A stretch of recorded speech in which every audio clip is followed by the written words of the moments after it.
सुप्रभात, नमस्कार सभी छात्राओं को बगरू महिला पीजी महाविद्यालय की ऑनलाइन कक्षा में कड़ी में हार्दिक स्वागत एवं अभिनंदन।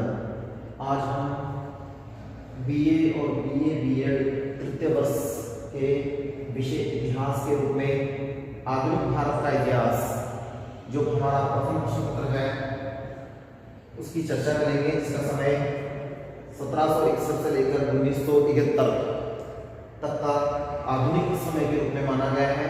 इसे आधुनिक भारत या आधुनिक भारत का इतिहास की संज्ञा भी दी जाती है।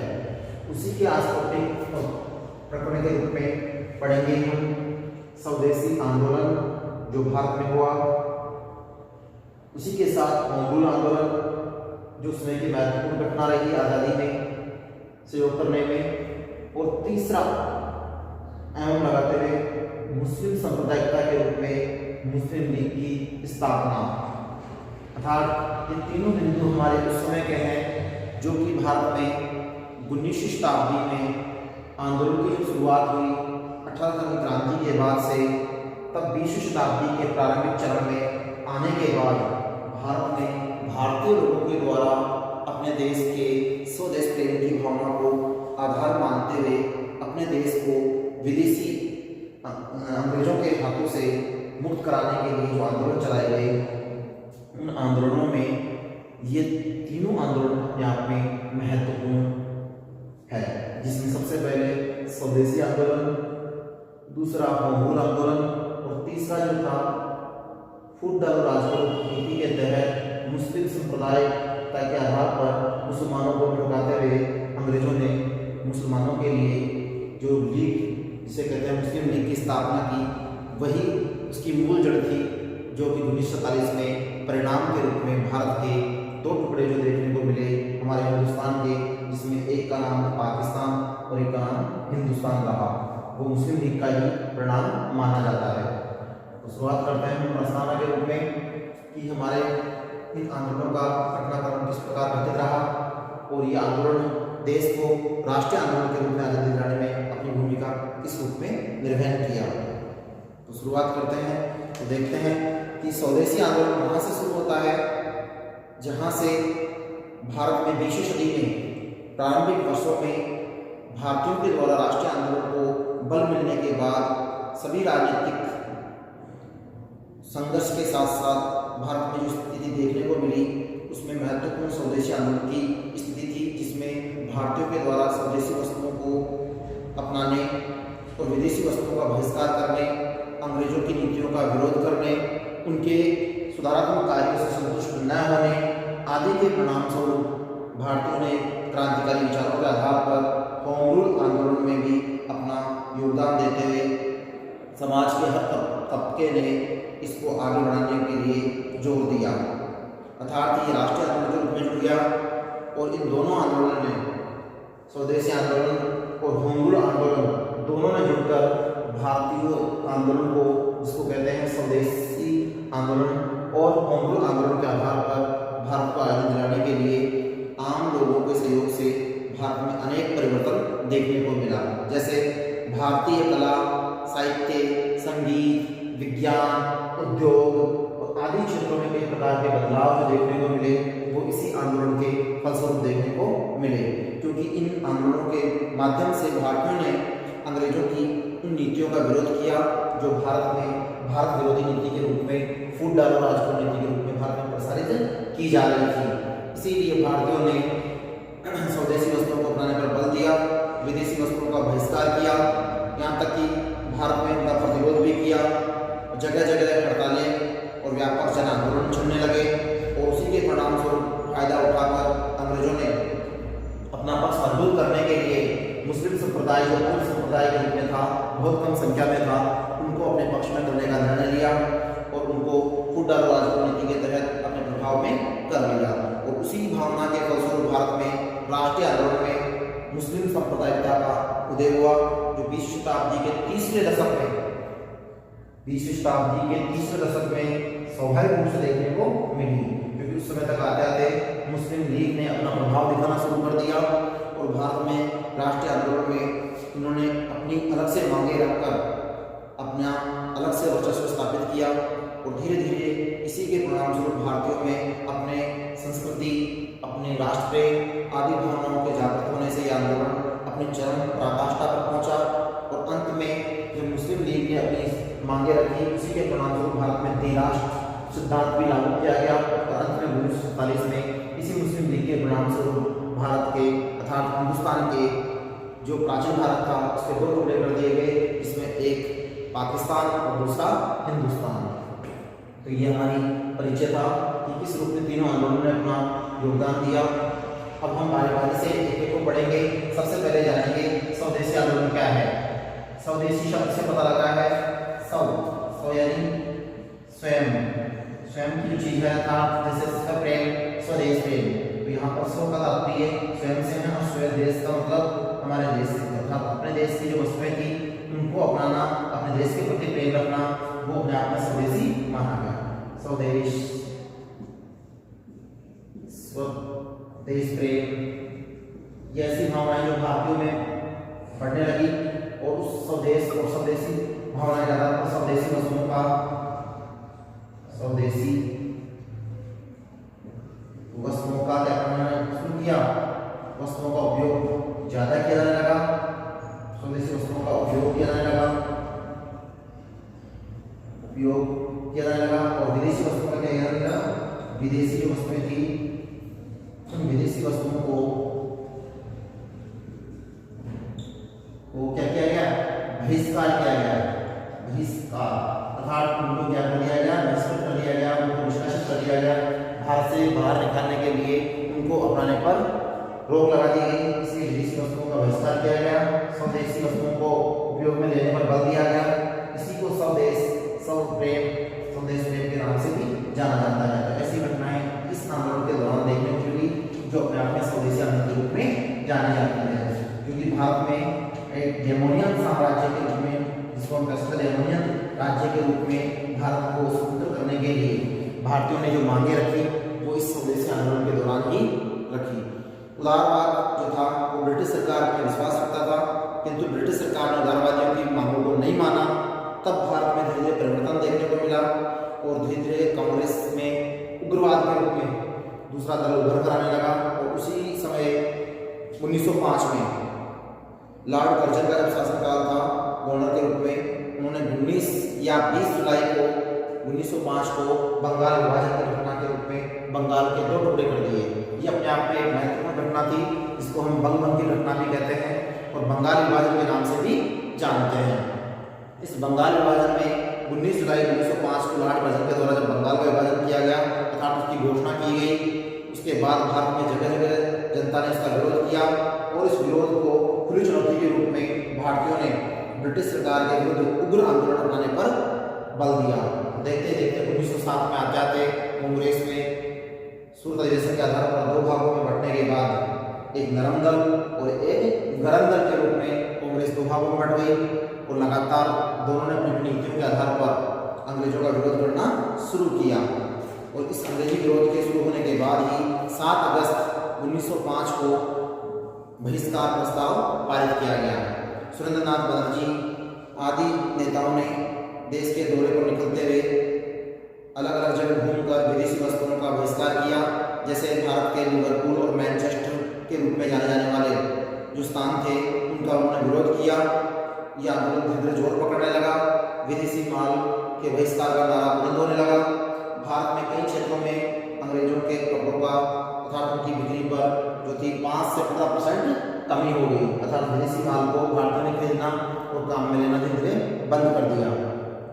16 अक्टूबर 1905 को पूरे बंगाल में शोक दिवस के रूप में मनाया गया, क्योंकि बंगाल विभाजन के परिणाम स्वरूप 16 अक्टूबर 1905 को पूरे बंगाल में शोक दिवस के रूप में मनाया गया। प्रातःकाल से लोगों ने जत्थे बनाकर जुलूस निकालने शुरू कर दिए, वंदे मातरम के गीत गाते हुए, एक दूसरे को हाथ से हाथ मिलाते हुए, राखियां बांधते हुए ब्रिटिश सत्ता को चुनौती दी गई, अर्थात ब्रिटिश सत्ता के विरुद्ध एकजुट होने का ये एक महत्वपूर्ण समय था।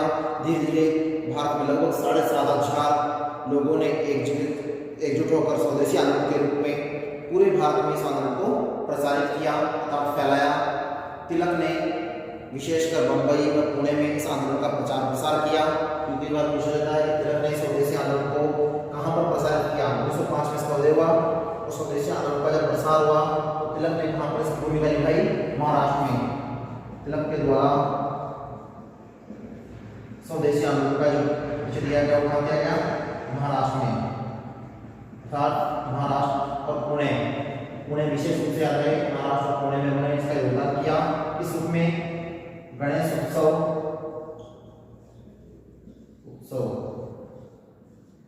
और शिवाजी उत्सव, ये 2 उत्सव उनके द्वारा मनाए गए। इन उत्सवों के आधार पर महाराष्ट्र में तिलक के द्वारा स्वदेश प्रेम की भावना को जागृत किया गया, अर्थात स्वदेशी आंदोलन जो है पूरी तरह से भारत में फैलने लगा। जैसे महाराष्ट्र में तिलक ने स्वदेश प्रेम को आगे बढ़ाया, उसी के साथ साथ स्वदेश की बांधो समिति जैसी संस्थाओं ने भी आगे बढ़ाते हुए अपनी शाखाओं के माध्यम से इसका प्रचार प्रसार किया। अन्य मुस्लिम संप्रदाय के द्वारा भी अर्थात मुस्लिम समाज के द्वारा भी इस आंदोलन को आगे बढ़ाने में योगदान दिया गया और धीरे धीरे जनता में राजनीतिक चेतना जागृत होने लगी और स्वदेश प्रेम के गीतों का सहारा लेते हुए राष्ट्रीय पाठशाला स्थापित की गई और स्वदेशी दक्षकारी का प्रशिक्षण देते हुए अर्थात भारतीय उद्योगों में खादी और चरखा को अपनाते हुए यहाँ पर उसको आगे बढ़ाने का प्रयास किया गया। उसी समय भारत में अकाल और महामारी जैसे राहत कार्यों के लिए भी नैतिकता के आधार पर भारतीय लोगों ने आम लोगों की सहायता की, उनके लिए उनको प्रशिक्षण प्राप्त करते हुए उनको हल किया। भारत में चल रहे मुकदमों को निपटने के लिए भी पंच अदालतें स्थापित की गई। तो इस प्रकार से उन्होंने स्वदेशी आंदोलन के रूप में अपना योगदान दिया। स्वदेशी आंदोलन का प्रचार प्रसार करने के लिए त्योहारों, धार्मिक मेलों, लोक परंपराओं, लोक संगीतों और लोक नृत्यों के आधार पर मंचों का सहारा लेते हुए इसको और आगे बढ़ाया गया। जैसे तिलक ने शिवाजी और गणेश उत्सव के आधार पर महाराष्ट्र में स्वदेश प्रेम को आगे बढ़ाया। धीरे धीरे आंदोलन दूर दराज तक गाँव में फैल गया, जिससे इस आंदोलन की मुख्य विशेषता ये रही कि भारत में आत्मनिर्भरता और आत्मशक्ति का नारा दिया गया। आत्मनिर्भरता और आत्मशक्ति के आधार पर इस आंदोलन को आगे बढ़ाया।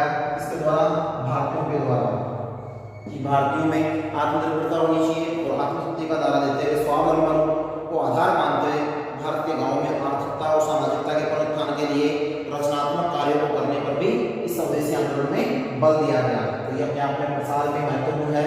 इसका जब प्रसार हुआ तो भारतीयों के द्वारा इसके प्रसार के लिए क्या किया गया, जिसको कह सकते हैं स्वयं का आत्मनिर्भरता, आत्मशक्ति का विकास करना और स्वावलंबन को अपनाने पर बल दिया गया।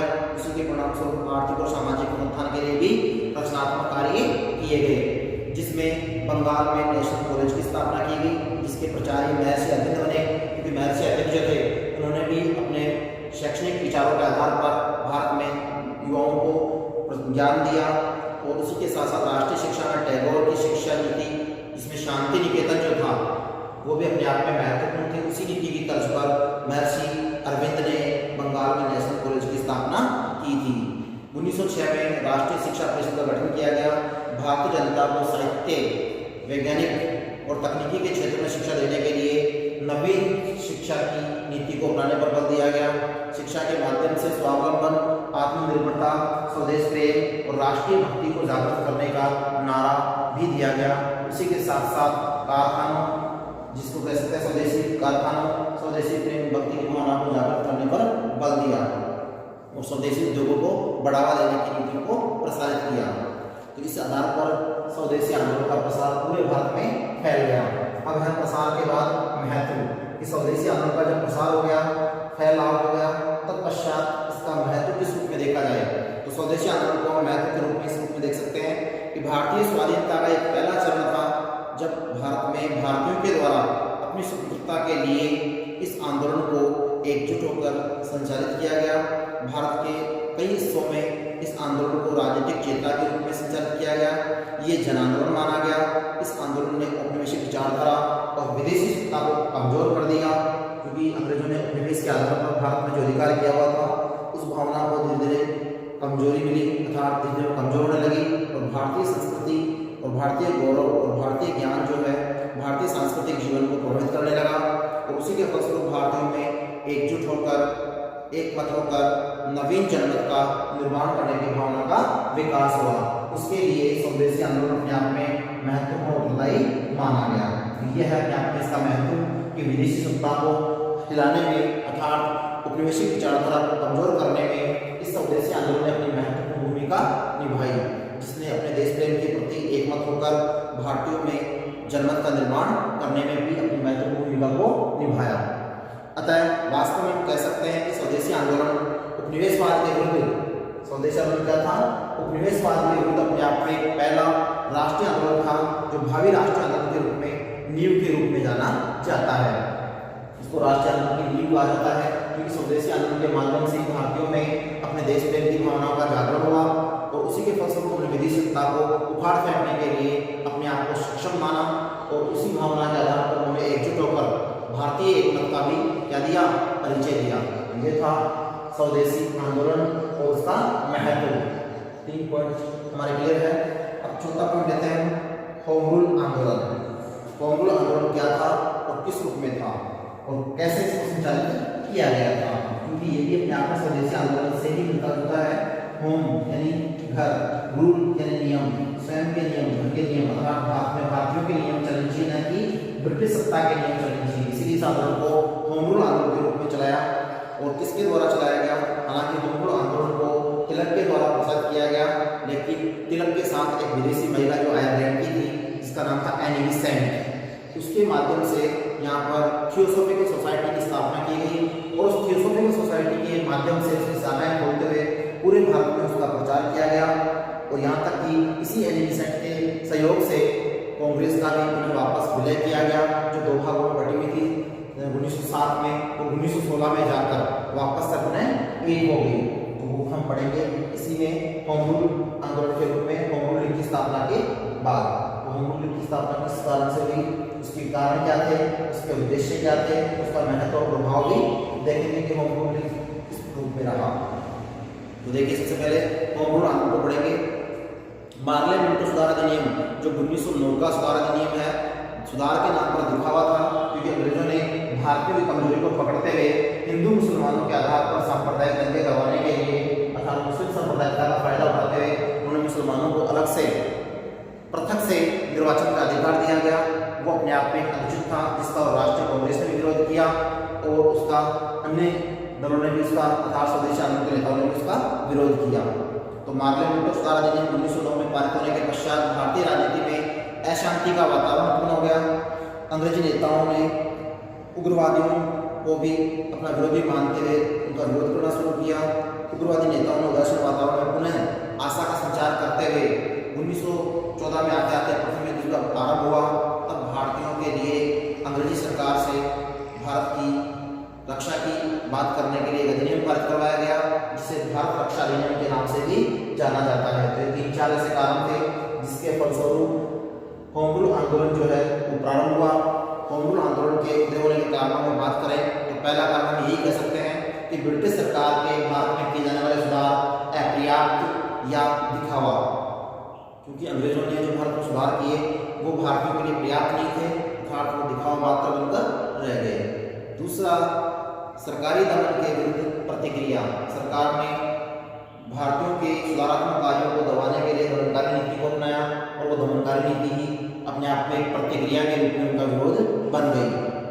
तीसरा पॉइंट जो रहा वो ये रहा कि प्रथम विश्व युद्ध का आरंभ होना और उसका प्रभाव भी भारतीय जनमानस पर दिखाई देने लगा। तो प्रथम विश्व युद्ध का प्रभाव भी इस आंदोलन के उदय होने के कारणों में महत्वपूर्ण कारण माना जाता है। चौथा, उदारवादियों और उग्रवादियों में एकता। ये अपने आप में 4 कारण थे। होम रूल आंदोलन की स्थापना के पीछे कौन से कारण थे? 4 कारण थे इस आंदोलन को उदय करने में। होम रूल आंदोलन के उदय होने के कारण में 4 कारण हैं, जिसमें उदारवादियों और उग्रवादियों की एकता भी अपने आप में मुख्य मानी गई है। धीरे धीरे उग्रवादी और उदारवादी और मुस्लिम लीग ने आपस में स्थायी एकता का प्रसार करते हुए एक नया आंदोलन तैयार किया, जिसे होम रूल लीग आंदोलन के नाम से जाना गया, जिसमें अनेक कारण थे जो हम आपको बता चुके हैं। अब है मुस्लिम लीग की स्थापना, जो 1916 में की गई थी।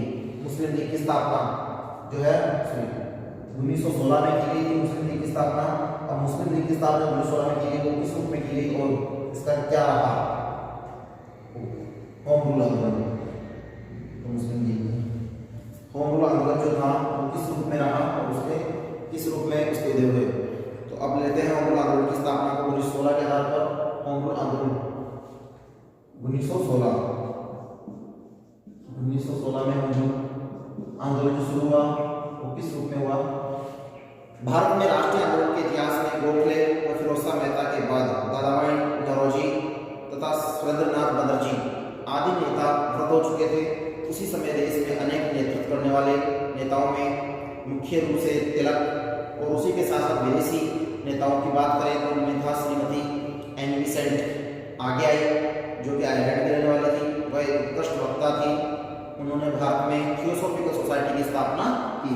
तो याद रहे आपको कि यहाँ पर होम रूल लीग जो थी उसकी स्थापना जो की वो 1916 में हुई। 1916, ठीक है। और 1916 में स्थापना जब हुई उस समय यहाँ पर किसके द्वारा इसको प्रसारित किया गया, श्रीमती एनी बेसेंट के द्वारा। थियोसॉफिकल सोसाइटी की हैसियत से उन्होंने भारत में अनेक सुधारात्मक कार्य किए। भारत में स्वराज्य तथा होम रूल दिलाना चाहती थी, इसीलिए उन्होंने उस समय महत्वपूर्ण सुधारात्मक कार्य किए। और उसी समय भारतीय लोगों में प्रसन्नता की लहर जब फैली, जब दिसंबर 1915 में पुनः वह बम्बई में राष्ट्रवादी के रूप में तिलक के द्वारा सभा बुलाई गई और एनी बेसेंट और तिलक ने दोनों ने मिलकर इस सभा का गठन किया और अप्रैल 1916 में इंडियन होम रूल लीग के नाम से इसको स्थापित किया। तो 1916 में इंडियन होम रूल लीग के नाम से इसकी स्थापना जब की गई, उसमें तिलक और एनी बेसेंट का महत्वपूर्ण योगदान रहा। एनी बेसेंट ने कांग्रेस के दोनों दलों का सहयोग करवाते हुए संपूर्ण भारत में थियोसॉफिकल सोसाइटी की अनेक संस्थाओं का गठन किया। तो ये भी अपने आप में महत्वपूर्ण है कि एनी बेसेंट ने ही 1916 में, तो 1907 में कांग्रेस दो भागों में बटी थी। कांग्रेस का दो भागों में गठन हुआ था।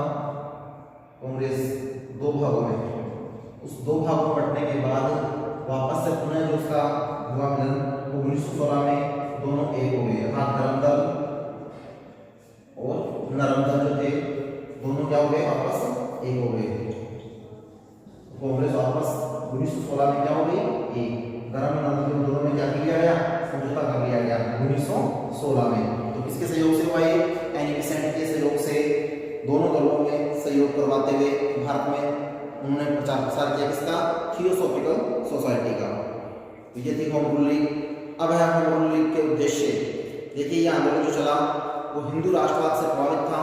ये वैधानिक व शांतिपूर्ण आंदोलन के रूप में चलाया गया, जिसके उद्देश्य निम्नलिखित थे कि होम रूल आंदोलन जो चलाया गया वो किस रूप में लिया गया। होम रूल आंदोलन के उद्देश्य देखिए अब किस रूप में इसके उद्देश्य माने गए हैं। पहला उद्देश्य की बात करें तो भारत में शीघ्र अतिशीघ्र स्वशासन प्रावधान करने के लिए इस आंदोलन को संचालित किया गया। होम रूल आंदोलन जो चलाया गया वो भारत में शीघ्र अतिशीघ्र भारतीयों को आजाद करने अर्थात स्वदेशी सत्ता को अपनाने पर बल देने के लिए इसको स्वशासन के रूप में अपनाया। दूसरा, भारत में चली आ रही शिक्षा प्रणाली में परिवर्तन करने के लिए और नवीन राष्ट्रीय शिक्षा नीति को अपनाने के लिए इस आंदोलन को जोर दिया गया था, इस आंदोलन को अपनाया गया। तीसरा जो हमारा बिंदु है इसमें उद्देश्य के रूप में, वो है देश में सामाजिक सुधार व नवीन सूत्रपात करना, आर्थिक उन्नति के लिए प्रयत्न करते हुए भारतीयों में आर्थिक स्थिति को सुधारना। तो इस प्रकार से ये उद्देश्य जो थे ये होम रूल आंदोलन के उद्देश्य थे। अब है होम रूल आंदोलन का महत्व या प्रभाव। उद्देश्य 3 या 4 उद्देश्य इसके महत्वपूर्ण है, जिनके आधार पर होम रूल आंदोलन को आगे प्रसारित किया गया।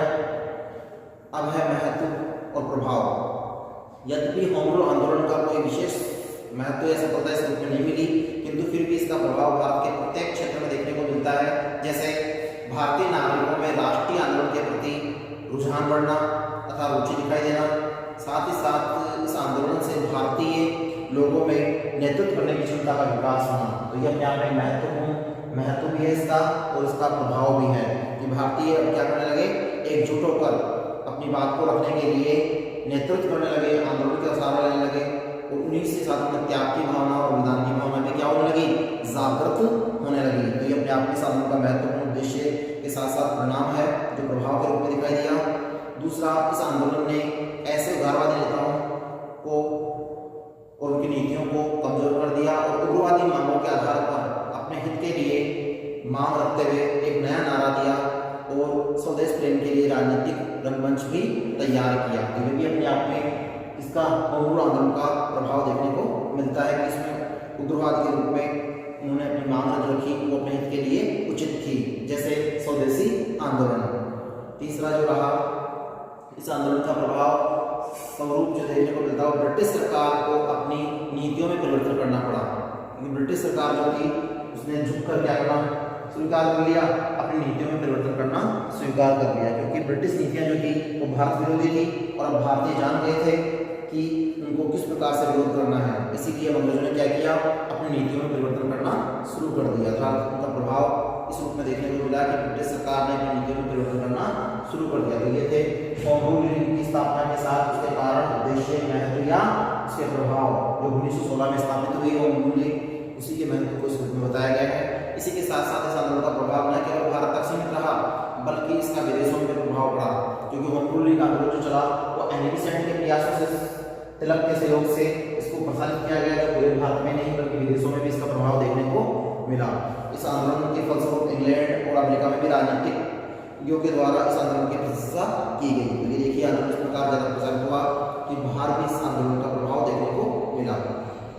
इस आंदोलन ने भारतीयों में नवीन दिशा, नवीन चेतना और नवीन नेतृत्व की क्षमता को विकसित करते हुए भारतीयों में एकता के गुणों को समावेशित किया। इसीलिए ये भारत की पहचान बन गया, जिसने स्वदेशी, स्वशासन और स्वराज्य की मांग को भी क्या किया, प्रबलता के साथ उठाया। तो ये अपने आप में इस स्वदेशी आंदोलन को आगे बढ़ाने में होम रूल आंदोलन अपने आप में एक महत्वपूर्ण आंदोलन सिद्ध हुआ। तो इस प्रकार से दूसरा जो है आंदोलन, जिसे होम रूल आंदोलन कहते हैं, जो 1916 में आरंभ हुआ, उस आंदोलन ने स्वदेशी आंदोलन को बल दिया तथा उसकी गति को आगे बढ़ाया। इस प्रकार से दोनों आंदोलन जो थे भारतीय राजनीति में अर्थात भारतीय उपनिवेशिक काल में भारतीयों को एकजुट करने और उन्हें देश की स्वतंत्रता के लिए, स्वदेश प्रेम की भावना को जागृत करने के लिए महत्वपूर्ण सिद्ध हुए। अब है तीसरा पॉइंट हमारा, जो अंग्रेजों के प्रभाव के फलस्वरूप भारत में दिखाई देने लगा, और वो था मुस्लिम सांप्रदायिकता के रूप में मुस्लिम लीग की स्थापना। अर्थात मुस्लिम लीग जो पार्टी बनी आगे जाकर, ये मुस्लिम लीग जो थी जिसमें मोहम्मद अली जिन्ना तीसरे नंबर पर है, वैसे आगा खां जो इनके महत्वपूर्ण योगदान थे, सलीमुल्लाह खां, इन तीनों ने इस आंदोलन में भाग लिया था और मुस्लिम सांप्रदायिकता के रूप में मुस्लिम लीग की स्थापना को बल दिया। तो अब पढ़ेंगे मुस्लिम लीग की स्थापना। उससे पहले पढ़ लें हम अलीगढ़ आंदोलन, जो सैयद अहमद खां के द्वारा आरंभ किया गया था। अलीगढ़ आंदोलन जो है अपने आप में महत्वपूर्ण है, जो 19वीं शताब्दी में सैयद अहमद खां के द्वारा आरंभ किया गया था, क्योंकि अंग्रेजों के द्वारा भारत पर जब अधिकार करने के साथ साथ इस देश के हिंदू मुसलमानों में फूट डालने का जो कार्य किया, उसी के तरीकों के आधार पर भारत में भेदभाव की नीति को अपनाया गया। अंग्रेजों जाते जाते भारत में सांप्रदायिकता का ऐसा बीज बोया जो भारत में आज़ादी के बाद भी राष्ट्रीय आंदोलन के समय से ही आरंभ हो चुका था, और वो था मुस्लिम सांप्रदायिकता के रूप में मुस्लिम लीग की स्थापना। और आज़ादी के बाद जो देखने को मिला वो पाकिस्तान के रूप में देखने को मिला। अतः राष्ट्रीय आंदोलन के समय अधिकांश मुस्लिम जो थे वो अंग्रेजों के समर्थक थे, अंग्रेजों में उनको विश्वास था, इसीलिए उन्होंने अंग्रेजों की नीतियों का सहयोग दिया और कांग्रेस की नीतियों का विरोध किया। अंग्रेजों ने भी हिंदू मुसलमानों में लड़ाने के लिए फूट डालो राज करो नीति को अपनाते हुए भारतीयों में सांप्रदायिकता को फैलाया अर्थात बढ़ाया। तो आपको याद रहे, सांप्रदायिकता को बढ़ाने के लिए अंग्रेजों ने जो नीति अपनाई वो कौन सी थी? अंग्रेजों की नीति जो रही वो कौन सी थी? फूट डालो राज करो नीति, फूट डालो राज करो, ये नीति जो थी रूल एंड डिवाइडेशन की कहते हैं। रूल एंड डिवाइडेशन की जो नीति थी वो अंग्रेजों की नीति के अपने आप में, इस नीति के आधार पर उन्होंने हिंदू मुसलमानों को आपस में लड़ाया और फूट डालते हुए उनको एक दूसरे को उनका विरोधी बनाया। जो 19वीं शताब्दी में सर सैयद अहमद खां के द्वारा अलीगढ़ आंदोलन के रूप में भारतीय मुसलमानों को एकजुट करने का प्रयास किया गया। याद है अलीगढ़ आंदोलन जो था सर सैयद अहमद खां, सर सैयद अहमद खां, इनके सहयोग से यह आंदोलन आरंभ किया गया था। ठीक है, सर सैयद अहमद खां के द्वारा और भारतीय मुसलमानों को एकजुट करने का प्रयास किया। उन्होंने न केवल मुसलमानों के लिए उच्च शिक्षा की प्रेरणा दी बल्कि ब्रिटिश शासकों के प्रति भी राजभक्ति रखने की और उनका प्रावस मानने की सलाह भी दी। तो ये थे सर सैयद अहमद खां, जिन्होंने सांप्रदायिकता को आगे बढ़ाया अलीगढ़ आंदोलन के माध्यम से। सांप्रदायिकवादी भावना और राष्ट्रवादी मुसलमानों के रूप में अलीगढ़ आंदोलन जो चला वो मुस्लिम संप्रदाय का एक प्रसिद्ध केंद्र बन गया। इसके द्वारा कांग्रेस विरोधी विचारधारा में प्रसार करने लगी। भारतीय मुसलमानों को इंडियन नेशनल कांग्रेस का समर्थक मानते हुए कांग्रेस के दूसरे अधिवेशन में 33 मुसलमान प्रतिनिधियों ने भाग लिया। कांग्रेस की लोकप्रियता में भी मुसलमानों तथा हिंदुओं को मिलाकर संयुक्त प्रयास किए गए, किंतु उर्दू और हिंदी के विवाद के कारण मुस्लिम समर्थकों ने अपने धर्म के आधार पर सांप्रदायिकता की भावना को और भी आगे प्रोत्साहित किया। क्योंकि जब ये आंदोलन चला आगे तो उसमें उर्दू और हिंदी के आधार पर मुसलमानों ने उर्दू को समर्थन दिया और हिंदी का विरोध किया, और उसी के परिणाम स्वरूप 1905 में जब बंगाल का विभाजन हुआ तब सांप्रदायिक दंगे देखने को मिले, जो कि हिंदू और मुसलमानों को आपस में फूट डालकर अंग्रेजों के द्वारा लड़वाया गया। क्योंकि अंग्रेजों में लॉर्ड कर्जन की जो नीति थी, फूट डालो राज करो की नीति के तहत बंगाल का विभाजन जो किया, पूर्वी बंगाल और पश्चिम बंगाल के रूप में विभाजन करते हुए हिंदू और मुसलमानों को उसमें आपस में फूट डालो राज करो नीति के आधार पर लड़ाया गया। मुस्लिम संप्रदायिकता के निम्नलिखित कारण माने जा सकते हैं, क्योंकि मुस्लिम संप्रदायिकता जो बढ़ी उसके पीछे कोई एक कारण नहीं था, अनेक कारण थे। जैसे पहला कारण मुसलमानों की अल्पकालीन विकास की गति, मुसलमानों का विकास जो वाला बहुत कम था, पिछड़े हुए थे, इसलिए उनको विकसित करने के लिए अंग्रेजों ने अपना प्रभाव जमाते हुए उनको अपनी ओर मिला लिया।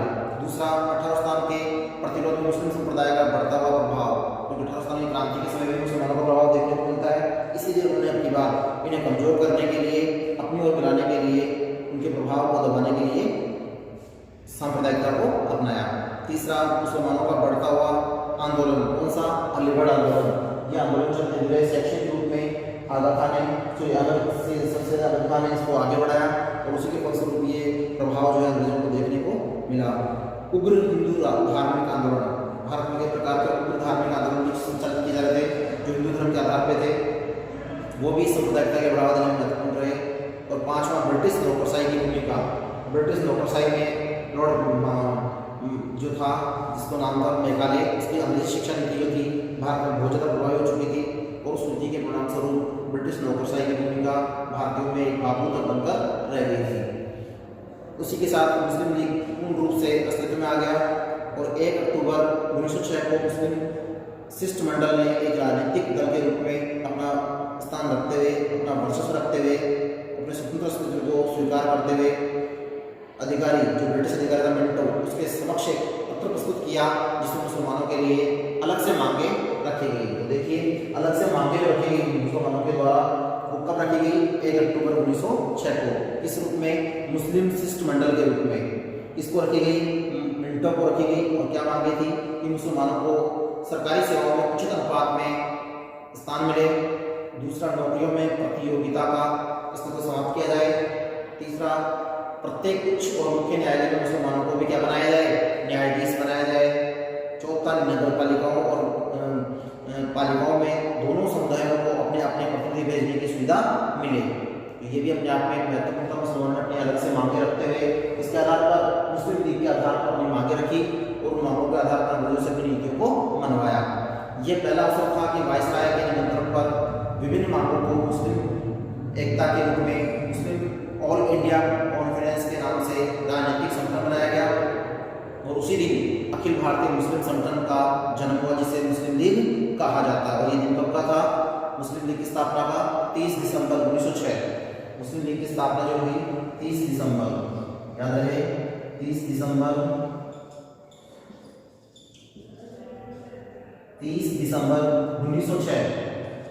1906 को मुस्लिम लीग की स्थापना की गई, जो अपने आप में महत्वपूर्ण थी। उसके आधार पर ये राष्ट्रीय दल के रूप में उभरा, और उसके उद्देश्य जो रहे वो निम्न प्रकार रहे। तो आप पढ़ेंगे मुस्लिम लीग के उद्देश्य, ये पॉइंट इसमें अपने आप में महत्वपूर्ण है। अलीगढ़ आंदोलन पढ़ लिया हमने, उसके बाद मुस्लिम लीग पढ़ रहे हैं, इसकी स्थापना 30 दिसंबर 1906 को हुई। अब मुस्लिम लीग के उद्देश्य क्या रहे? तो मुस्लिम लीग के उद्देश्य की बात करें तो मुस्लिम लीग ने पहला उद्देश्य रखा कि ब्रिटिश सरकार के प्रति भारतीय मुसलमानों में क्या होना चाहिए? निष्ठा की भावना पैदा करनी। दूसरा, भारतीय मुसलमानों को राजनीतिक व अधिकारों की रक्षा करना। तीसरा, भारत में मुसलमानों में सांप्रदायिकता के आधार पर मित्रतापूर्ण भावना उत्पन्न करना। ये तीन जो थे ये अपने आप में उद्देश्य थे इसके मुस्लिम लीग के। इसी के साथ साथ मुस्लिम लीग ने मुस्लिम हितों को ध्यान में रखते हुए, क्योंकि आगा खान जो थे वो मुस्लिम नेता के रूप में पृथक संविधान बनाने पर बल दिया, और मुस्लिम संप्रदाय की राजनीति में उन्होंने आगे बढ़ने के लिए अंग्रेजों के साथ समझौता करते हुए उसी के परिणाम से 1909 में मुस्लिम सुधार के नाम पर संवैधानिक सुधारात्मक जो प्रयास किए गए, इसके द्वारा अंग्रेजों के द्वारा, और वो था मार्गले मंटो सुधार अधिनियम। ये सुधार अधिनियम 1909 में पारित किया गया और इस अधिनियम के आधार पर मुसलमानों को प्रत्यक्ष निर्वाचन करने का अधिकार दे दिया गया। ये अपने आप में एक संवैधानिक अधिकार था जो मुस्लिम लीग के उद्देश्यों के आधार पर वहाँ के वायसराय के द्वारा दिया गया। इससे भारत में प्रथम बार निर्वाचन प्रणाली में बदलाव किया गया और अलग से मुसलमानों को निर्वाचित करने का अधिकार दिया गया। किंतु भारतीय राष्ट्रीय कांग्रेस और स्वदेशी आंदोलन के नेताओं ने क्या किया, इस नीति का, अंग्रेजों की इस नीति का विरोध किया और उसी के परिणाम स्वरूप जगह जगह मुस्लिम लीग को देखकर लोगों का प्रभाव जो रहा वो कम रहा और धीरे धीरे मुस्लिम लीग का प्रभाव कमजोर होने लगा और ये मात्र क्या बनकर रह गई, नवाबों और जागीरदारों की संस्था बनकर रह गई। कौन? मुस्लिम लीग। लेकिन फिर भी मुस्लिम लीग के परिणाम स्वरूप भी इसके एक मुख्य नेता थे जिनका नाम था मोहम्मद अली जिन्ना, जिन्होंने अपनी हठधर्मिता के आधार पर भारत में अंग्रेजों के सामने अपनी अलग से मांग रखी और वो थी अलग से देश, अर्थात हम अलग से अपना देश बनाना चाहते हैं अपने धर्म के आधार पर, जिसको मुस्लिम समाज के नाम से अर्थात पाकिस्तान के नाम से उसको जाना गया, जो कि 1947 में जब आज़ादी मिली तब अलग राष्ट्र के रूप में वो उदय हुआ। अर्थात भारत के दो टुकड़े करते हुए एक का नाम पाकिस्तान और एक का नाम हिंदुस्तान रखा गया। तो ये मोहम्मद अली जिन्ना की नीति का ही परिणाम रहा, जो कि अपने आप में मुस्लिम सांप्रदायिकता का जीता जागता उदाहरण है। इसलिए मुस्लिम लीग जो है अपने आप में एक अलग से पार्टी है जो मुस्लिम समाज के लिए उस समय के अनुसार उन्होंने अपनी मांगे रखते हुए अपने उद्देश्य के आधार पर अलग से अपने सुधारात्मक प्रयास किए। तो ये थे हमारे भारतीय आधुनिक इतिहास में आंदोलन के समय के महत्वपूर्ण आंदोलन, जिसमें स्वदेशी आंदोलन, दूसरा हिंदू आंदोलन और तीसरा मुस्लिम सांप्रदायिकता के रूप में मुस्लिम लीग की स्थापना का होना। तो तीन बिंदु जो है अपने आप में महत्वपूर्ण है। तीनों को हम अलग अलग भी देख सकते हैं क्योंकि परीक्षा में प्रश्नों के आधार पर अलग अलग प्रश्न इनके आते हैं, जिसमें मुस्लिम लीग का अलग से पूछा जाता है कि मुस्लिम लीग में किसका सहयोग रहा और उसने अपना राजनीति में किस प्रकार योगदान दिया। इसी प्रकार जैसे कि हम आगे बढ़ेंगे अलग से महात्मा गांधी को, क्योंकि महात्मा गांधी का जो काल रहेगा 1920 से लेकर 1947 में आज़ादी तक का रहेगा, जिसमें उनका अलग से युग माना जाएगा। इसको महात्मा गांधी और राष्ट्रीय आंदोलन के काल के नाम से जाना जाएगा। आज काफ़ी है जिसमें ये चीज़ें हमें देखनी है। धन्यवाद।